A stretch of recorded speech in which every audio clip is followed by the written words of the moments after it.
ค่ำแล้วเนี่ยการแสดงแสงเสียงเนี่ยก็จะเริ่ม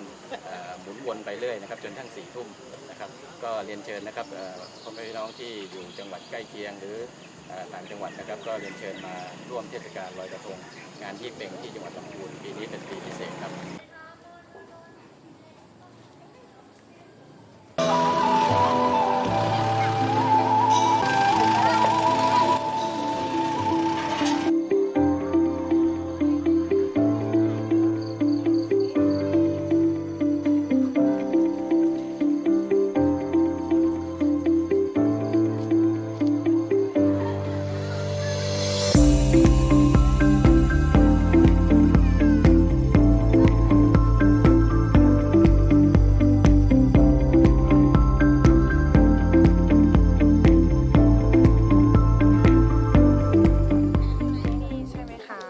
คือที่เนี่ยจะเป็นวัดพระธาตุนะคะเป็นวัดประจำจังหวัดเลยนะคะแล้วก็งานโคมเนี่ยค่ะมันจะมีทุกปีเลยนะคะจะมีคนมา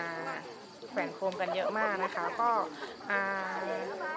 โคมที่แขวนนะคะจะมีคำอธิษฐานให้เขียนปรารถนาอะไรก็เขียนลงไปอะไรประมาณนี้ค่ะก็คือแล้วก็ปีนี้พิเศษคือจะมีแสงสีเสียงด้านหน้าวัดด้วยก็คือสามารถมาถ่ายรูปสวยงามได้ค่ะ